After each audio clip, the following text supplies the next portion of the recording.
नमस्कार, मैं हूं आकाश त्यागी और स्वागत है आपका मेरे YouTube चैनल पर। मैं आशा करता हूं कि आप सब लोग स्वस्थ होंगे। तो सेट थ्योरी को आगे बढ़ाते हुए इस वीडियो में हम लोग डिस्कस करने जा रहे हैं ये पॉइंट्स जो कि हैं आपके equal sets, subsets, proper subsets, subsets of set of real numbers. तो इन टॉपिक्स को डिस्कस करने से पहले मैं आप लोगों से रिक्वेस्ट करना चाहूँगा कि इससे पहले की बनाई गई वीडियोज़ को आप देखिए ताकि आपको ये पॉइंट्स ईजिली क्लियर हो जाए। ठीक है, तो टाइम को वेस्ट ना करते हुए आइए शुरुआत करते हैं इक्वल सेट से। इक्वल सेट्स को हम लोग एक एग्जांपल से समझते हैं। देखिए, जैसे अगर आपके पास दो सेट्स हैं, set A is equal to 1, 2, 3 and 4, set B is equals to 1, 2, 3 and 4। ठीक है, तो दो सेट्स इक्वल तब कहे जाते हैं जब उसमें एलिमेंट्स जो हैं वो एग्जैक्टली सेम होते हैं।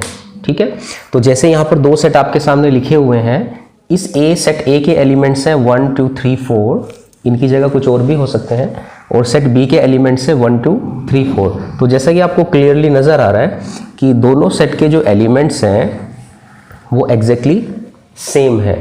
ठीक है, तो इस कंडीशन में हम कहेंगे कि दोनों सेट इक्वल है। तो इसको हम डिनोट करते हैं इस तरीके से, A equal B, set A equal set B, ये इसका नोटेशन है।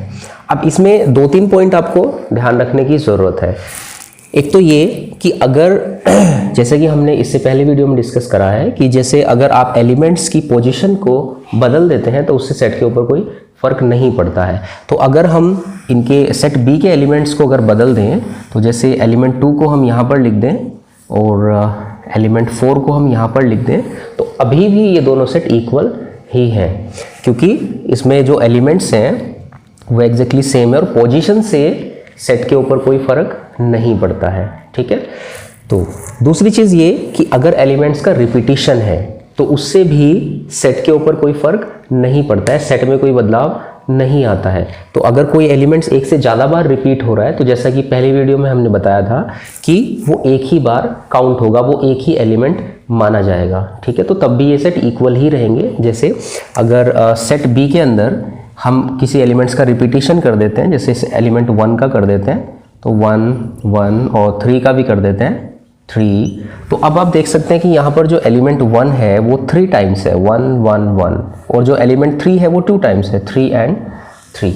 ठीक है, तो लेकिन अभी भी अगर हम देखें तो दोनों सेट अभी भी इक्वल है, क्योंकि रिपीटिशन का सेट के ऊपर कोई फर्क नहीं पड़ता। ये जो 1 3 टाइम्स रिपीट हो रहा है ये एक ही बार काउंट होगा। ठीक है, और जो 2 टाइम्स रिपीट हो रहा है ये भी एक ही बार काउंट होगा। तो अभी भी इस सेट के अंदर जो नंबर ऑफ एलिमेंट्स हैं वो 4 ही हैं, और जो कि हैं आपके 1, 2, 3 एंड 4। ठीक है, तो और नंबर ऑफ एलिमेंट्स को अगर आपको रिप्रेजेंट करना है तो नंबर ऑफ एलिमेंट्स हम कैसे लिखते हैं, तो n and set A is equal to 4। तो n यहाँ पर होता है नंबर ऑफ एलिमेंट्स, और यहाँ पर हम लिखते हैं सेट का नाम, तो जो कि आपका सेट A है, तो इसका मतलब number of elements of set A। तो उसमें आप एलिमेंट्स काउंट कर लीजिए कितने एलिमेंट्स है, तो 4 एलिमेंट्स है, तो 4 यहाँ पर आ जाएगा।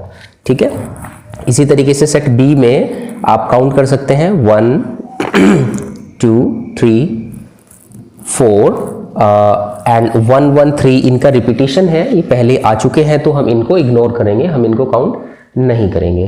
ठीक है, तो इसको स्टैंडर्ड फॉर्म में अगर आपको लिखना है तो जो रिपीटिशन है उसको हटा के हम लिखते हैं। तो यहाँ पर बी में भी नंबर ऑफ एलिमेंट्स आपके 4 ही है, number of elements equal to 4 of set B. ठीक है, अब अगर दो सेट इक्वल नहीं है तो कब ऐसा होता है, अगर एक भी एलिमेंट अलग है, दो सेट का अगर एक भी एलिमेंट अलग है तो वो सेट इक्वल नहीं होंगे। ठीक है, तो जैसे मैं एक यहाँ पर एक सेट लिखता हूँ C, सेट C, और उसके अंदर जो एलिमेंट हैं आपके 1, 2, 3, 4 एंड 9। तो अब आप यहाँ देख सकते हैं कि C के अंदर आपके 5 एलिमेंट्स हैं। ठीक है।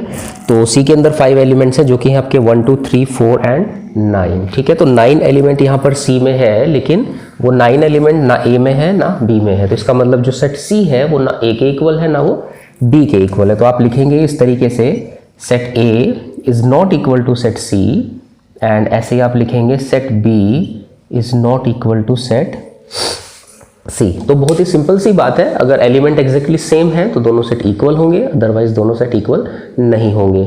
इक्वल है तो उसको आप इस तरह से नोटिफाई करेंगे ए इक्वल टू बी, और अगर इक्वल नहीं है तो आप उसको इस तरह से नोटिफाई करेंगे A is not equal to C and B is not equal to C, as you can see in this example, ठीक है। तो इससे आगे हम नेक्स्ट पॉइंट अपना डिस्कस करते हैं, सबसेट्स। सबसेट को हम एक एग्जाम्पल से समझते हैं। जैसे एक पोस्ट होती है इंस्पेक्टर,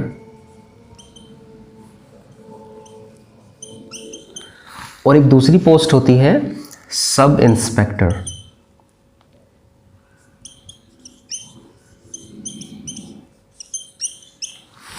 आप सभी लोग जानते हैं कि जो सब इंस्पेक्टर का पोस्ट है वो इंस्पेक्टर की पोस्ट से नीचा होता है, मतलब डाउन होता है, उसका लेवल उससे छोटा होता है।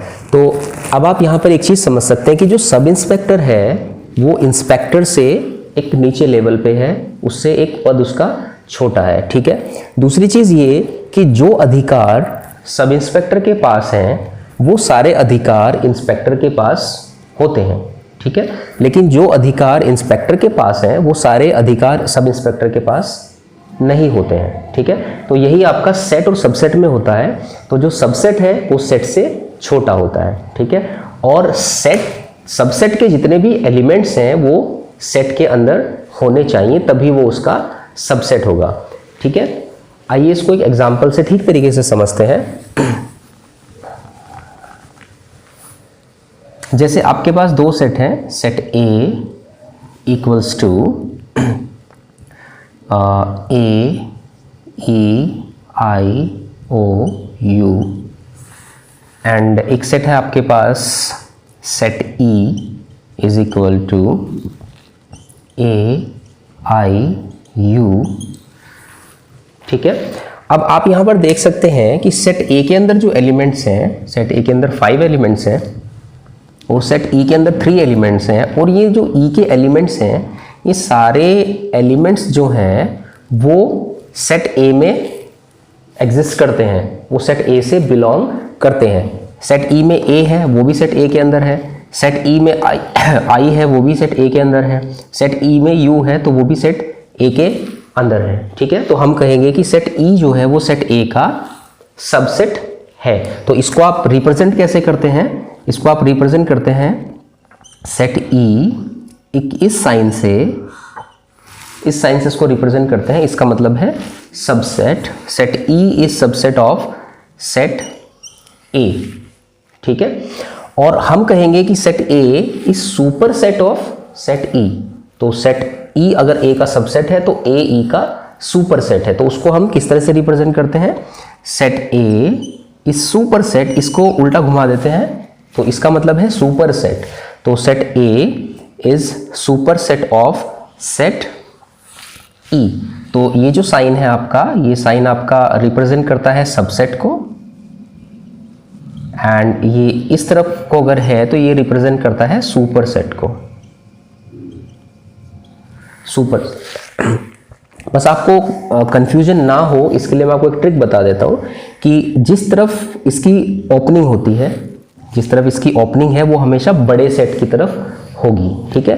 जैसे यहाँ पर सेट ए बड़ा है तो इसकी जो ओपनिंग है वो सेट ए की तरफ ही है, और यहाँ पर भी सेट ए बड़ा है तो इसकी ओपनिंग जो है वो सेट ए की तरफ ही है। लेकिन यहाँ पर हम इसको बोलेंगे subset, E is subset of A, और यहाँ पर हम इसको बोलेंगे super set, set A is super set of set E, ठीक है। आइए एक और एग्जांपल ले लेते हैं। जैसे एक सेट और है आपके पास सेट बी, और ये जो सेट है इस सेट के अंदर आपके एलिमेंट्स हैं ए आई एंड एन, ठीक है।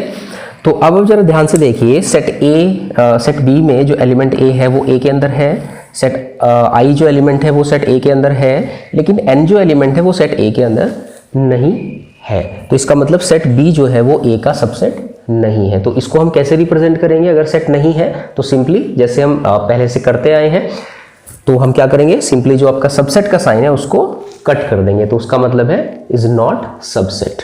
ठीक है, तो आप लिखेंगे यहां पर B is not subset of A. ठीक है, ये आपका है नॉट सबसेट का साइन और ये है आपका सबसेट का साइन। ठीक है, अच्छा अब यहां पर हमें 2-3 चीजें इसमें भी समझने की जरूरत है। वो क्या है?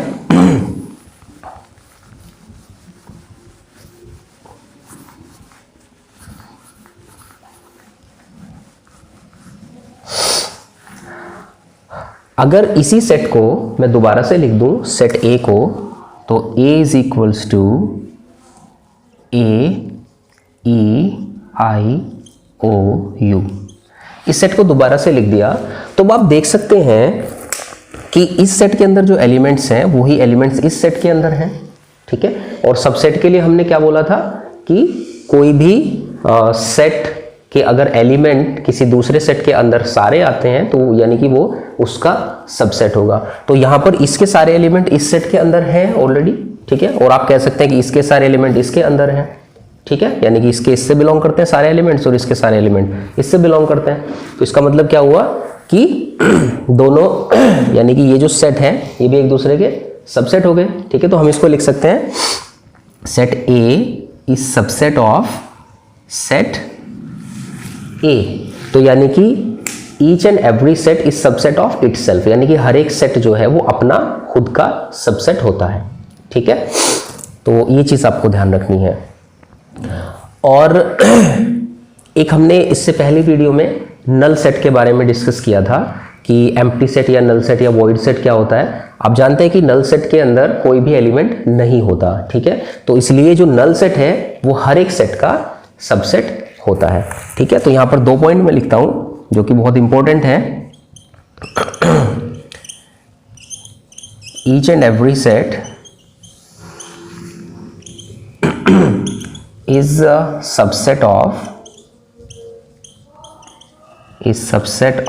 इटसेल्फ, यानी कि अपने आप का सबसेट होता है हर एक सेट।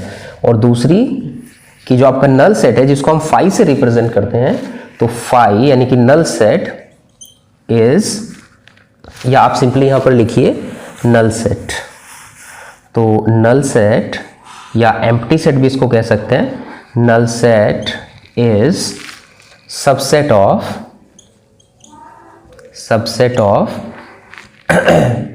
Every set. तो आप कोई भी सेट ले लें, नल सेट जो है सबका सबसेट होगा। ठीक है, चलिए इससे अब एक पॉइंट और आगे डिस्कस करते हैं।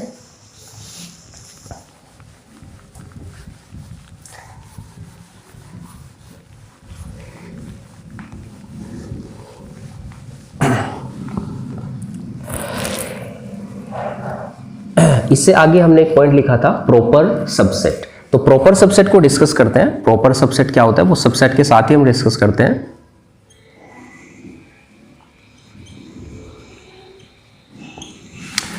प्रॉपर सबसेट क्या होता है, देखिए अभी जैसे मैं यहां पर एक दूसरा सेट लिखता हूं, सेट B इक्वल्स टू, और इसके अंदर एलिमेंट लेते हैं AEIOU। ठीक है, एक सेट लेता हूं मैं यहां पर C इक्वल्स टू AOU। ठीक है बात। तो अभी आप जरा ध्यान से देखिए, सेट B के जितने भी एलिमेंट्स हैं वो सारे सेट A से बिलोंग करते हैं। ठीक है, सेट C के जो एलिमेंट हैं वो भी सारे सेट A से बिलोंग करते हैं। तो इसका मतलब क्या है कि सेट B भी A का सबसेट है और सेट C भी A का सबसेट है। लेकिन जो सेट C है वो सेट A का प्रॉपर सबसेट है, लेकिन सेट B जो है वो A का प्रॉपर सबसेट नहीं है। तो यहां पर एक कंडीशन बनती है, इफ, यहां पर एक कंडीशन हम बना देते हैं, तो if set B is subset of set A, ठीक है, and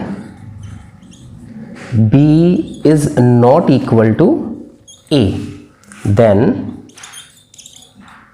B is proper subset, then B is proper subset of A।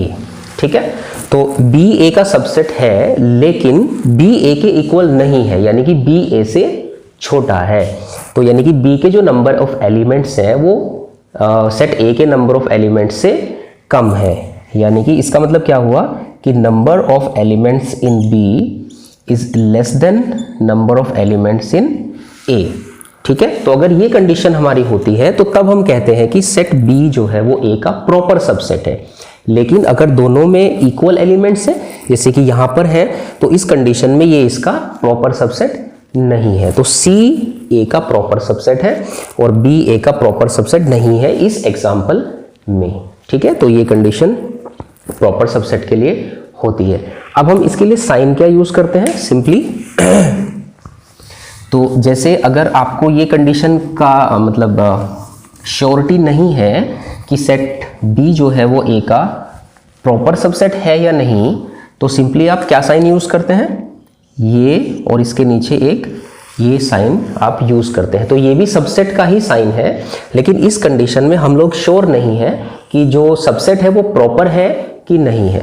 ठीक है, तो जैसे अगर आपने यहां पर लिखा set B is subset of set A, तो इसका मतलब ये है कि यहां पर जो B है सेट, वो सेट A का प्रॉपर सबसेट हो भी सकता है और प्रॉपर सबसेट नहीं भी हो सकता। लेकिन अगर हम श्योर हैं कि ये इसका प्रॉपर सबसेट, यानी कि अगर हम ये श्योर हैं कि B के अंदर जो एलिमेंट है वो A से कम ही है, वी आर श्योर। ठीक है, तो तब हम इसको लिखेंगे B is proper subset of A। तो यानी कि इस साइन को हम सिंपली प्रॉपर सबसेट के लिए यूज करते हैं और ये आपका जो साइन है वो आपका मतलब सबसेट है। अब ये श्योर नहीं है कि वो B जो है उससे A से छोटा है, मतलब नंबर ऑफ एलिमेंट्स B के कम है या उसके इक्वल है। ठीक है, क्योंकि इक्वल होने पर भी वो सबसेट होता है।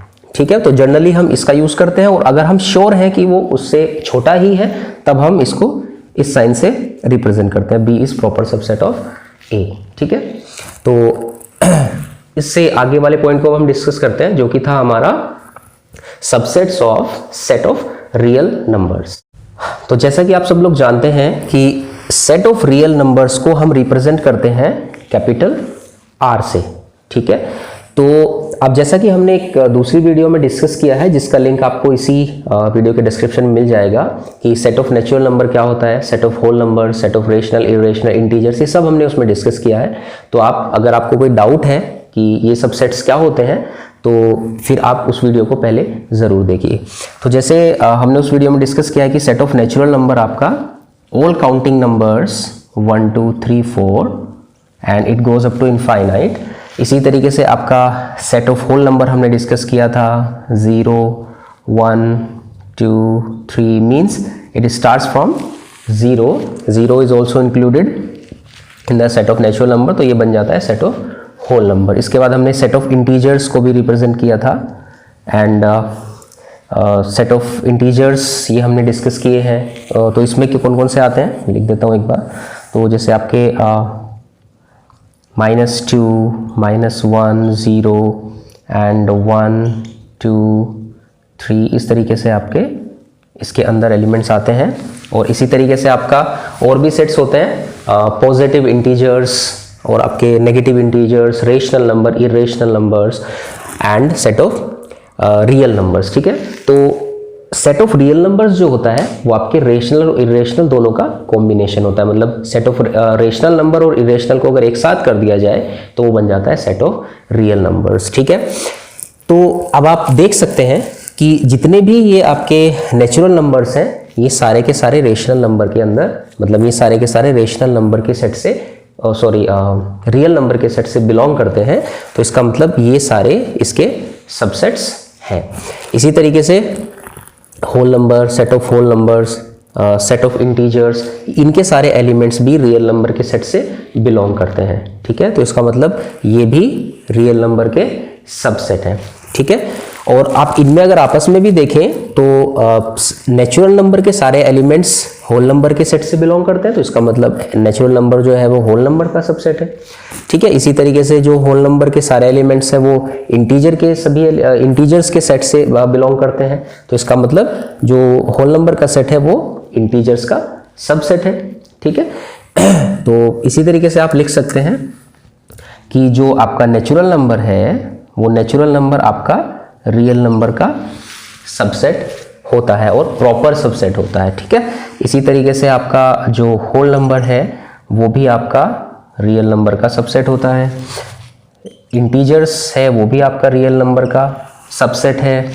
इसी तरीके से जो आपका रेशनल नंबर है वो भी आपका रियल नंबर का सबसेट है, और इरेशनल नंबर का जो सेट है वो भी आपका रियल नंबर का सबसेट है। ठीक है, तो इस वीडियो को बहुत ज़्यादा क्लियरली समझने के लिए एक बार आप नेचुरल नंबर क्या होते हैं, होल नंबर क्या होते हैं, इंटीजर्स क्या होते हैं, ठीक है, इस पे जो मेरी वीडियो है उसको आप एक बार ज़रूर देखिए, तब आपको ये अच्छे से समझ में आ जाएगा। ठीक है, तो इस वीडियो में हम लोग इतना ही डिस्कस करेंगे, तो मिलते हैं एक नई वीडियो में। तो सेट थ्योरी को आगे बढ़ाते हुए एक नए टॉपिक के साथ में, तो प्लीज़ वीडियो को लाइक शेयर और कमेंट जरूर कीजिए और सब्सक्राइब करिए चैनल को, और बेल आइकन भी जरूर प्रेस कीजिए और अपना प्यार ऐसे ही देते रहिए। तो मिलते हैं नई वीडियो में नए टॉपिक के साथ में, तब तक के लिए नमस्कार।